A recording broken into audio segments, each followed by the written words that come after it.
Hi everyone, welcome back to the channel. Thank you as always for tuning back in. If you're new here, welcome. I'm Leila, the Lenormand reader, and I use the amazing Lenormand deck.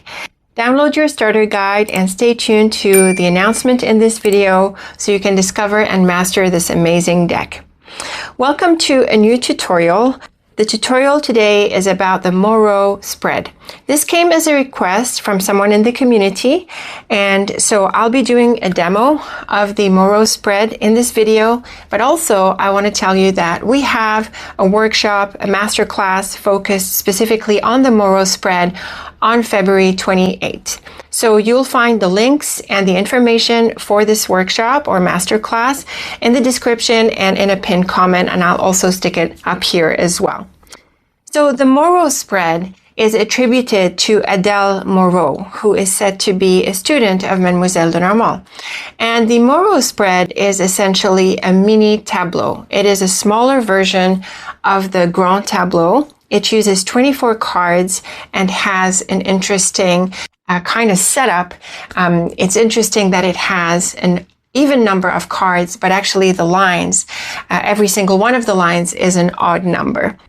But the first step is to take out from the deck the significator card. So the significator that is chosen by your readee, whether it is the man or woman, is removed from the card along with the other.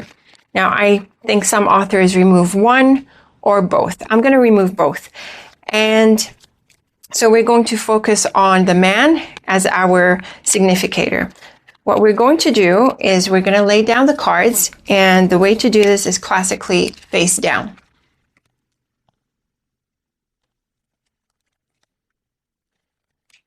Now, I lay out the cards in columns. It tends to be my habit, but you might lay them out in rows. It is up to you. So you're going to see here that I'm going to lay out 3 lines of 7 and then 1 line of 3, which is at the bottom. And I do it from the column. Of course, you might have a different approach, which is fine.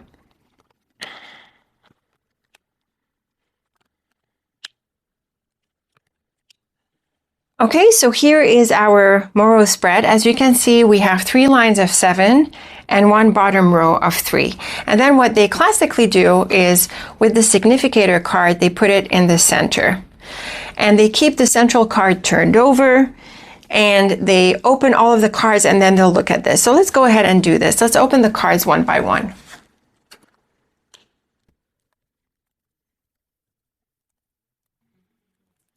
Okay, here is our Moreau Spread, and as you can see, we've got a large number of cards. This is 24 cards, most of the deck, and we've got them laid out in 3 big lines of 7 and 1 bottom row of 3.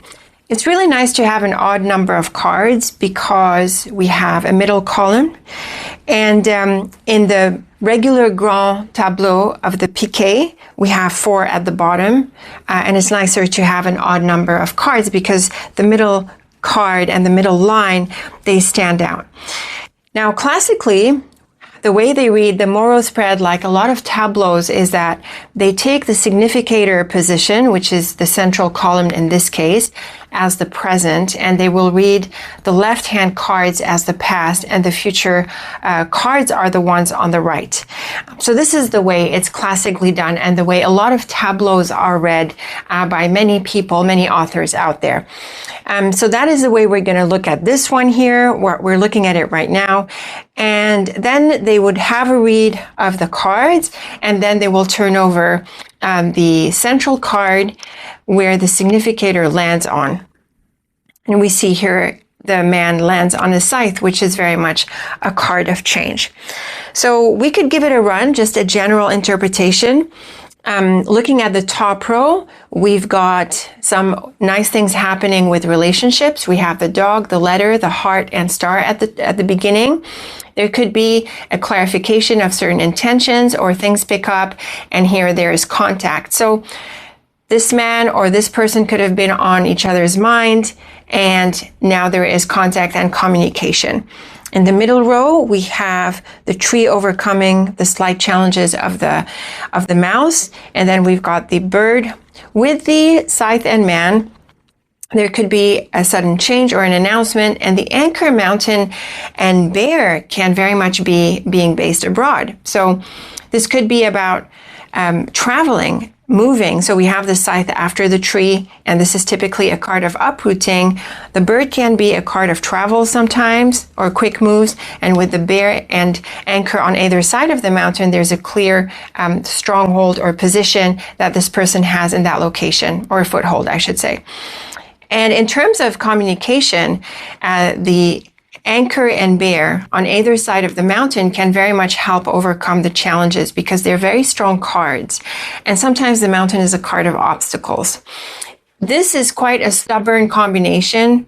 This is very much about being strong and solid. And so this is what this man could be facing or achieving. In the bottom row, we have the clover with the lily and ring, which is great with the house. This is very good for a contact or a connection or even family. And the book with the sun and tower is some very good news that pans out over the longer term. And the child, cross, and fox is about a new beginning that this person is going to move into more or less cautiously. It could also be a job thing with the fox. It's possible. There's different possibilities with the fox. So this is just a general overview of the Moreau spread. Now, some authors might not go through the lines in this way. They might just pick up different cards and discuss the general energies. A lot of authors do this with tableaus. And so if we were to focus on the past and future, let's have a look at this. In the past, we see that this person was stable in a situation. Mainly the tree tells of this. And then there could have been some discussions here about a connection or a commitment or a relationship. And then on the right-hand side, we see that there is some changes and then possibly travels because of the mountain and this landing in this situation. So it seems to me that this person is moving. The middle column in this case is very helpful because it is clearly about a move. With the stork, scythe, and house, it is very much about picking up and moving and changing. The house and stork by themselves are a combination for a house move. Now we have the scythe in addition to this, which is even a stronger message about an uprooting and a change. So it's very possible that this man is moving and that it has to do with a relationship. Maybe this person wants to connect with someone in another location, so he decides he's going to pick up and move or make a change, or perhaps both of them are. And then the bottom row clearly points to this new beginning, and there could be some issues on the job front, assuming this person works, maybe with the move. You know, they need to change up a little bit their job situation. And there could also be a more cautionary message coming through the cross and fox where this person needs to be, you know, more cautious, a bit maybe more reserved as they move into this new location or make this move to connect with that, either a relationship or that situation. So this is just a general way to read the Moreau. Now, what I would do is I would read the Moreau as a tableau. So I would use all of the Grand Tableau techniques into this Moreau spread. And this is what I'm going to cover in depth in the Masterclass. So I would get into the details of the Moreau like a tableau, and like you've seen me do with other tableau style layouts in the weekly and monthlies, I would look at the corner cards, for example. We have these corner cards here. I would definitely look at the central card and the central lines. And of course, the bottom row plays an important role. The left versus right is very easily done through a portrait. We have a complete portrait here and a complete portrait here. And of course, we have the central line, which is the line of the significator. So this is a key one. And notice how it T-crosses with the bottom row. And so there's a clear message here. We can also do other techniques. In addition to reading the lines, the rows, and the columns, we can also look at the diagonals, which is usually done as part of a portrait. We read the diagonals. You've seen me do those in the monthly forecasts. And we can extend the diagonals into the bottom row as well. And we could read other small ones like these two here and these here and so on. So diagonals offer a lot of detail. In addition to these, we can also look at the knights and mirrors and arrows. These are more detailed kind of techniques in a tableau. What we don't really do here, although some people might like to do this, is the houses. So the houses is a more specific technique used with the Grand Tableau, where we have the full tableau overlaid on top of another set of cards, which are the houses. So usually the houses requires a full deck. But there are techniques where we use not the full deck, and we would pick out the houses first, and then we would overlay the mini tableau or the smaller set of cards on top of these chosen houses. Now, how we choose these houses, I suggest it be random, but you might have specific areas that you want to focus on, so you might pull them out as the house, and then draw your cards on top of this. So this is for the Moreau. I think this demo can maybe inspire you to try your hand at the Moreau. You don't have to have the full details. I mean, just reading the lines and columns and the portraits and the bottom row, that's already plenty of insights.